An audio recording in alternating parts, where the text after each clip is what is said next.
جیت کو جیتنے کا طریقہ نکالا تھا وہ اس میں تو وہ ہار گیا اور ایک امبیرسمنٹ لے کے وہ واپس چلا گیا اور بے عزت ہو کے اپنے ملک میں واپس چلا گیا. اب جو باقی اس کے پاس ہے ایک سازش رہ گئی ہے کہ وہ اپنے ملک میں کوئی سازش کرے. 8-10 دن میں جنگ ہو جائے گی کیونکہ اسکیجول سے پہلے یہ آج اسکیجول اناؤنس ہوا ہے.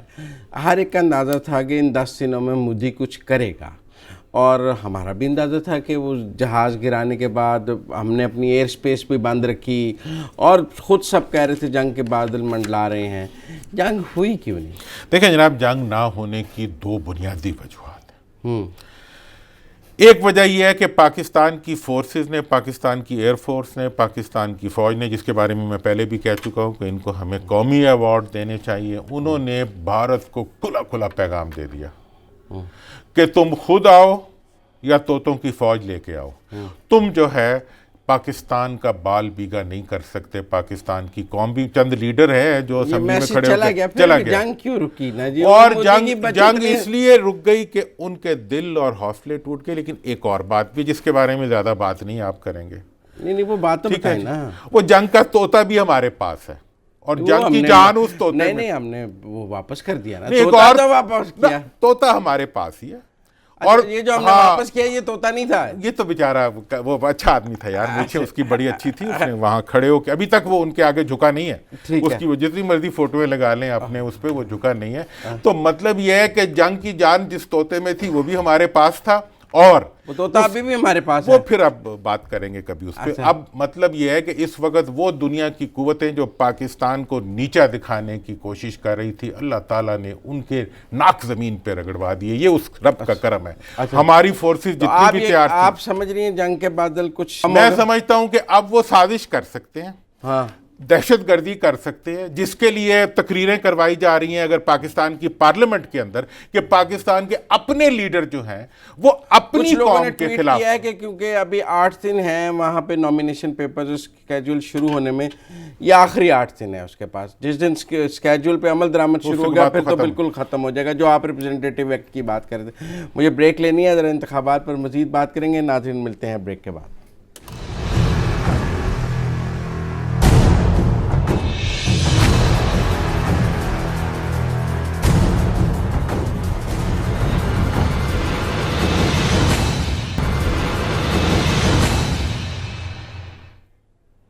بریک کے بعد خوش آمدید ناظرین.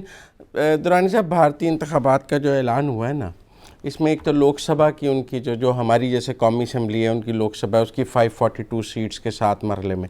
لیکن اس کے ساتھ نا وہاں 5 ریاستوں کے بھی انتخابات ہونے تھے ساتھ. ڈیو تھے وہ انتخابات ان کے. ان میں آندھرا پردیش اروناچل اڈیشہ سکم اور مقبوضہ کشمیر میں کیونکہ مقبوضہ کشمیر کی ریاستی اسمبلی نہیں تھی اور وہاں گورنر راج تھا.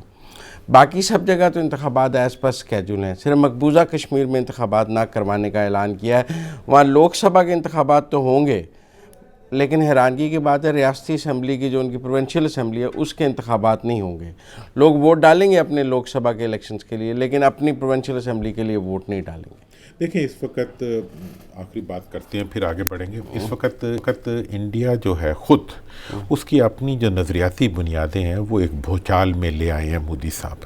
ایک سیکولر ملک تھا اس کی سیکولر بنیادیں ہلا دیں. پھر کشمیر میں جو ظلم مظالم کیے اس کے نتیجے میں وہاں کی پوری آبادی جو ہے وہ بھارت کے خلاف کھڑی ہو چکی ہے. اب آزادی کشمیر کی تحریک جو ہے وہ مزاحمت کی تحریک نہیں ہے ایک سیاست کی تحریک ہے اور تمام سیاسی قائدین اب اس کی طرف ہو چکے ہیں. اب یہ پاکستان کے لیے ایک نئی حکمت عملی بنانے کا وقت ہے. لیکن اس کے اوپر ایک اور بات ہے کہ جو ریسنٹ امبیرسمنٹ انڈیا کو اٹھانی پڑی ہے اور جو شدت پسندی جس کی وجہ سے بڑھی ہے مطلب وہ ابھی ان کے پاس کوئی ہیرو نہیں ہے. مودی کا ہیرو کافی نہیں ہے. وہ ابھی ننند کی انہوں نے فوٹویں لگا رہے ہیں. انڈین الیکشن کمیشن نے پابندی بھی لگائی ہے کہ آپ فوجی اگلے دفعہ سے کل سے یہ جو کلپ انڈیا میں اتنا زیادہ چل رہا ہے اس کے بعد وہ بلاول کی فوٹو نہ لگا لیں. یہ الگ بات ہے. ابھی تو مودی اور ابھینندن فوجی وردی مطلب یہ ہے کہ کرکٹ ٹیم نے بھی فوجی کیپ پہن کے بدترین شکست اٹھائی. ٹھیک ہے نا جی. تو مطلب یہ ہے کہ اس وقت انڈیا کے اندر کے جو حالات ہیں وہ ایک اطلاع دے رہے ہیں ایک وہاں پہ انریسٹ کی اور ایک وہاں پہ اندر بگڑتے ہوئے حالات کی نشاندہی کر رہے ہیں.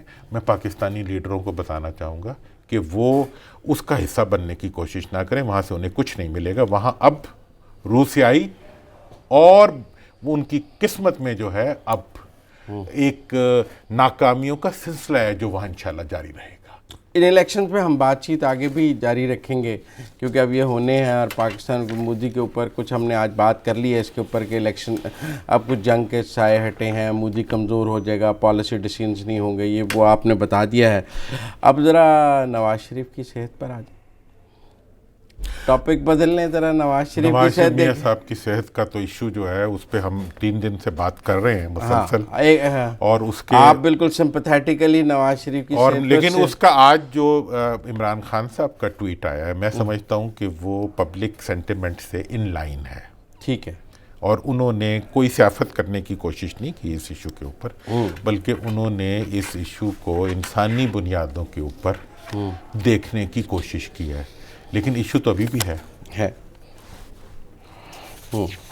میرا اس کے میں ٹویٹ پڑھ دوں آپ کو؟ ہاں اگر اسکرین پہ دکھا, اسکرین پر وہ نواز شریف عمران خان کا ٹویٹ میں نے کہا, میں وزیر اعلیٰ پنجاب کو ہدایت ہے کہ نواز شریف کو ان کی مرضی کے مطابق علاج فراہم کرنے کے لیے ملک میں موجود تمام ہسپتالوں کی دستیابی یقینی بنائیں.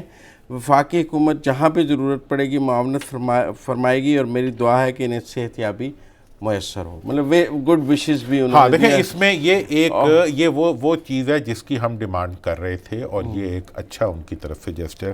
اب میں اس وقت کچھ آگے کی بات, میں آپ کو کچھ انفارمیشن بھی دینا چاہوں گا جو کہ حکومت کی طرف سے ایک نیا آگے بڑھ کے اقدام اٹھانے کا سوچ پیدا ہوئی ہے.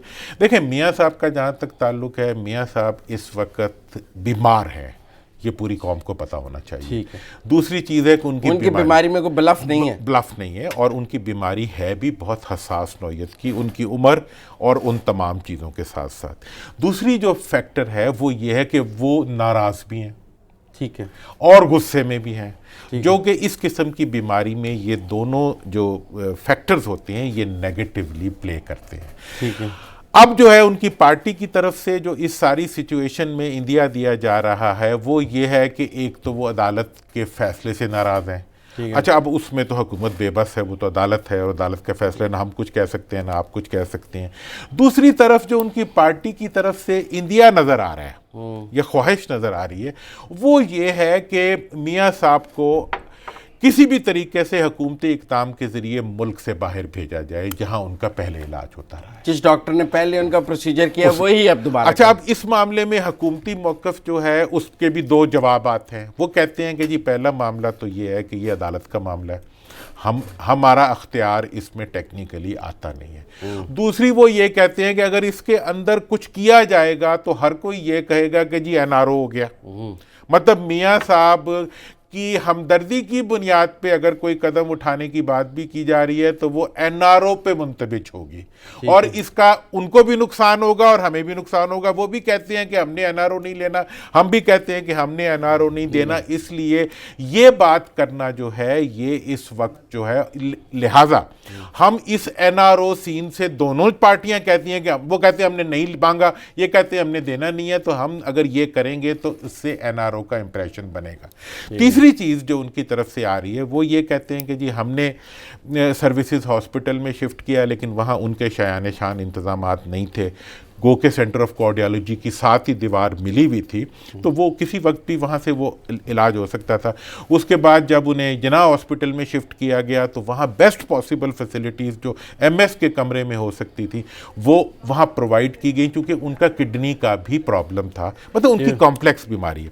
لہٰذا ہماری طرف سے کسی قسم کا اس مسئلے کو ہم سیاسی بنانا ہی نہیں چاہتے, بلکہ یہ یقینی ہے کہ اب کوئی سیاسی بیان ان کی طرف سے نہیں آئے گا, نہ آنا چاہیے.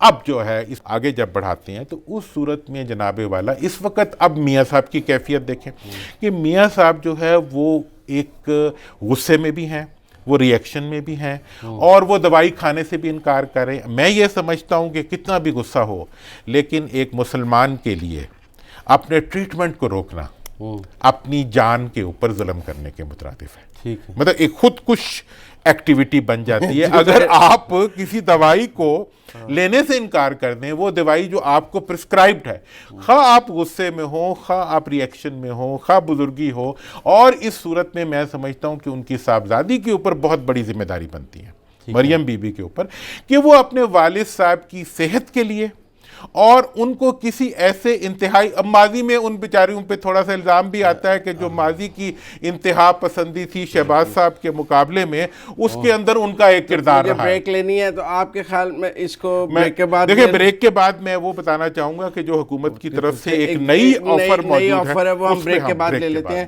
ناظرین, وقت ہوا ہے بریک کا, بریک کے بعد واپس ملیں گے تو کچھ نواز شریف کی بیماری کے بارے میں حکومت کی نئی پیشکش پہ بھی بات کریں گے, اور کچھ نئے چارٹر آف ڈیموکریسی پہ بھی بات کریں گے. ملتے ہیں بریک کے بعد.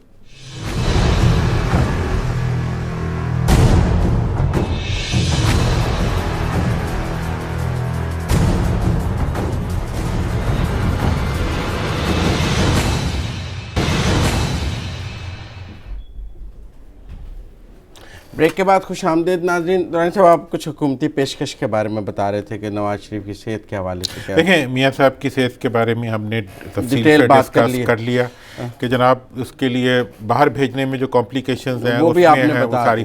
اس وقت حکومت کی طرف سے ایک بڑا مثبت اقدام آفر کیا جا رہا ہے پی ایم ایل این کی قیادت کو, اور وہ یہ ہے کہ کسی بھی بڑے سے بڑے ڈاکٹر کو دنیا کے جس ملک سے بھی وہ لانا چاہتے ہوں, ان کی فیسیلیٹیشن کے لیے حکومت تیار ہے. ویزا دینے سے لے کے انہیں یہاں پر لانے تک, ان کو یہاں پہ نواز شریف کے لیے اویلیبل کرنے تک, تمام فیسیلیٹیز کی فیسیلیٹیشن کے لیے میں سمجھتا ہوں کہ یہ انسانی بنیادوں کے اوپر بالکل ایسے ہی ہے کہ اگر نواز شریف صاحب کو بھی این آر او کی امبیرسمنٹ سے بچاتے ہوئے, اپنے آپ کو بھی این آر او کی امبیرسمنٹ سے بچاتے ہوئے, ان کے غصے کو بھی ایک سائڈ پہ کرتے ہوئے, اس آفر کے اوپر مریم اور ان کی فیملی کو چاہیے کہ وہ بلاول بھی جا رہے ہیں انہیں ملنے, اور بڑی خبریں ہیں کہ ایک نئے چارٹر آف ڈیموکریسی جسے قومی یکجہتی پالیسی کی بات کی جا رہی ہے. آج حمزہ شہباز نے بھی کہا ہے کہ سب پارلیمنٹ میں اکٹھے ہو جائیں ملک کے لیے. تو ایک نئی, پھر ایک یہ بھی خبریں آ رہی ہیں کہ پیپل پارٹی ایک اے پی سی بلانا چاہتی ہے, اور نون چونکہ پہلی اے پی سی جو فضل الرحمان صاحب بلا رہے تھے, جس میں زرداری صاحب نے جانے کا اعلان کیا تھا, تو نون نے نہ جانے کا اعلان کیا تھا.